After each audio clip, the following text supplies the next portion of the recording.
Taking on a bigger project today, doing the trunk.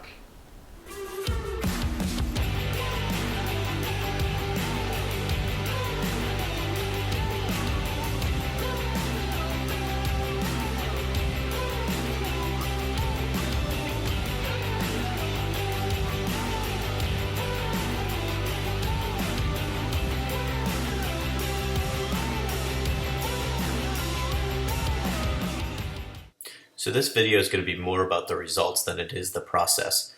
But let's start with the update from last time, and that is the back doors of the Model 3. Let's see if this made any difference. First things first, I've cleaned up the data to make it a little easier to see.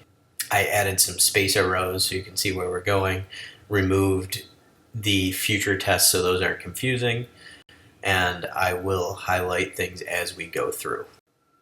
So for all these sound deadening tests, we're using the 20-inch summer wheels at 39 psi.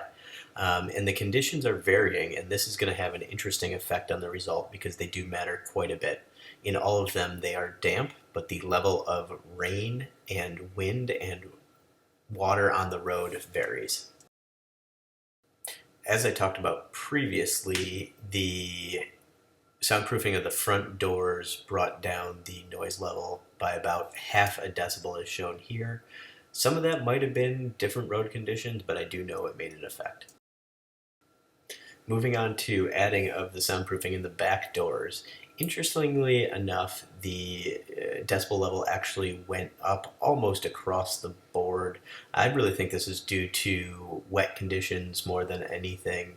And if we compare to the true baseline, we are still down, though again, different conditions, tough to tell. Let me start by apologizing for the less than flattering angle here, and for the fact that the GoPro died a little bit into the project, but at least you can see what's going on. The Tesla's really easy to take apart. It's just one big puzzle. So here are some clips and videos of the process. I'll put some tunes on in the background, but wanted you to see what I did. I put on Dynamat, and then I went over the top with some closed cell foam. It's about 1/8 of an inch thick to try and absorb any sound that does make it through, so it doesn't echo through the cabin.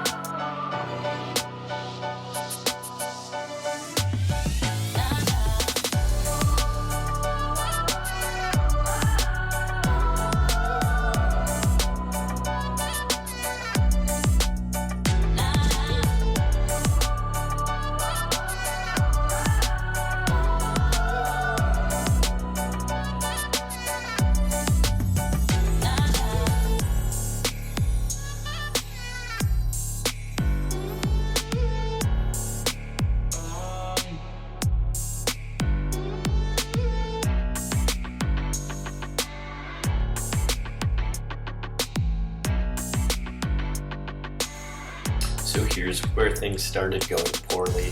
When I pulled off the plastic that covers the back of the trunk, I broke probably 4 out of the 10 snap clips. Not the end of the world, but eventually I'm going to want to get those replaced. And what I don't show here is the sound deadening foam that I put over the Dynamat as well. So when I got up to drive this morning, realized that it was pouring rain. It had rained all night. Roads were covered in puddles. The kind when you drive through, it's like a tsunami going over the car. So that's why these results are going to look really, really weird. What I've kind of come to the conclusion is a lot of the road noise comes through the back of the car. A lot of the rain noise, when it's hitting the front, kind of comes up and hits the firewall inside of the front tires. So unfortunately, the results are kind of meaningless, but I'm going to show you them anyway. So against the previous test with just all 4 doors sound deadened, it's actually up a little over half a decibel. Now again, I think this is all just due to the rain and road conditions. Unfortunately, that's something I can't control, and I realize just how almost futile doing these tests are because, you know, I don't have a perfect environment.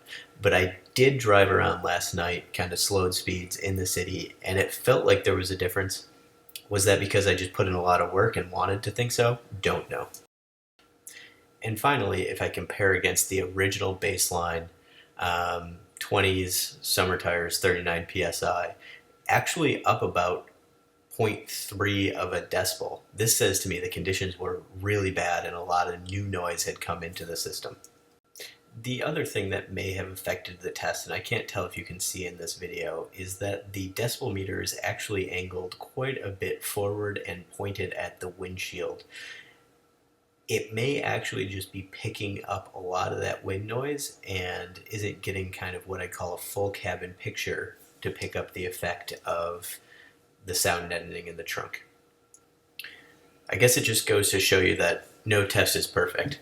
While I captured a lot of data, was as scientific as I could be, going frame by frame in the measurements, a couple things. One, I can't control the weather, so that's an anomaly. I don't have a really good decibel meter. I think it was $20 on Amazon, so probably another anomaly there. But I do think it made a noticeable difference. I'm going to do a couple more tests once I have the winter wheels back on because my baseline was on dry roads. So that should remove some of the anomalies. And I'm considering continuing to go here. I might rip apart the firewall and do some sound deadening in there next. What do you think? Should I do it? Leave a note below in the comments. As always, thanks again for watching. If you liked the video, hit the thumbs up. If you want to see more, hit the subscribe button. And if you have any thoughts about what I should do for future videos, leave them in the comments below. Until next time.